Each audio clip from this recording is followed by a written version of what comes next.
श्लोक 20. यत्रोपरमते चित्तं निरुद्धं योगसेवया यत्र चैवात्मनात्मानं पश्यन्नात्मनि तुष्यति. अर्थ, जेव्हा योगानुष्ठानाने निरुद्ध झालेले चित्त उपरम पावते त्यावेळी अंतःकरणाने आत्म्याला अवलोकन करू लागलेला पुरुष आत्म्याचेच ठिकाणी संतुष्ट होतो.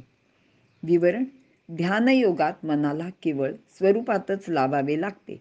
ही धारणा उत्पन्न झाली की स्वरूपाशिवाय दुसरी कोणतीही वृत्ती उत्पन्न झाली तरी तिची उपेक्षा करून तिला नष्ट करून मनाचा प्रवाह केवळ स्वरूपाकडेच लावला जातो. यालाच ध्यान असे म्हणतात.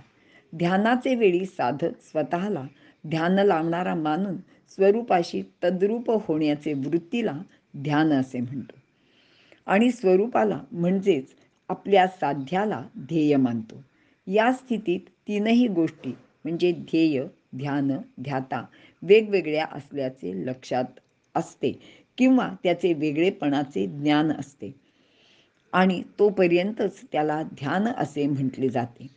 यानंतर साधक ध्यानात स्वतःचे ध्यातापण विसरून ध्यानाचे वृत्तीलाही विसरतो व केवळ ध्येयाचे ठिकाणी जागृत राहतो. याला समाधी असे म्हणतात. ही संप्रज्ञात समाधी असते.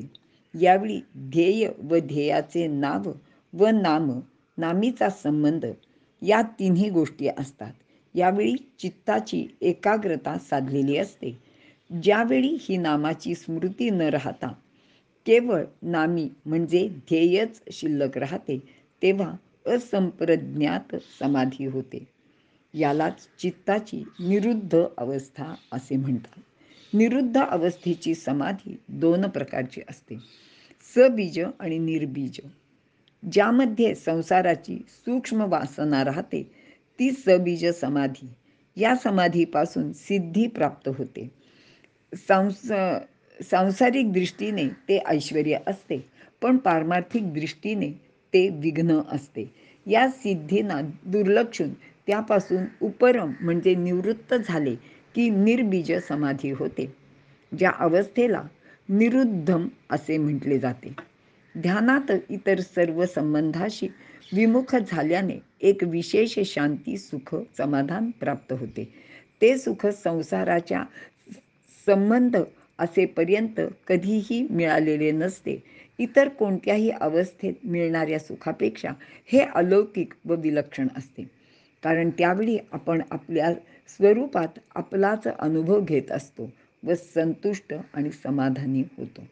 उपरम याचे तात्पर्य असे आहे की संसाराशी काही प्रयोजन राहिलेले नसते, पण चित्ता स्वरूपाला ग्रहण करू शकत नसते, कारण चित्त हे जड आहे. ते चैतन्याला म्हणजे स्वरूपाला ग्रहण करू शकत नाही. पण चित्ताचा उपरम झाला म्हणजे ते निवृत्त झाले की जी बुद्धी आहे ती या सुखाचा अनुभव घेते. अशावेळी योगाचा प्रत्येकच संबंध विच्छेद होतो. येथे अगदी किंचितही दुसरे काही उरत नाही. जे सुख उरते ते अतींद्रिय असते. तेथे केवळ निर्भेळ व अखंड संतोष त्याला प्राप्त होतो. त्याचा अखंडित स्रोत आतल्या आत सुरू होतो. तेथे कसलीही भेसळ नसते. अशी आत्मयोगाची स्थिती प्राप्त झाल्यावर त्याला कोणते अनुभव येतं ते पुढील 3 श्लोकात भगवंतांनी वर्णन केलेले आहे. इथे एक मुद्दाम नमूद करते की ह्या सगळ्या गोष्टींचा ज्यांना स्वतःला अनुभव आहे त्यांनाच ह्याचा अर्थ नीटपणे कळेल. एरवी मी पुस्तकातून मला जे उपलब्ध झालेले शब्दज्ञान आहे ते इथे सांगण्याचा प्रयत्न केलेला आहे. ह्याच्यात काही चूक असू शकते, तर त्याच्यासाठी तज्ज्ञ लोकांनी मला क्षमा करावी. इथे आपण थांबूया.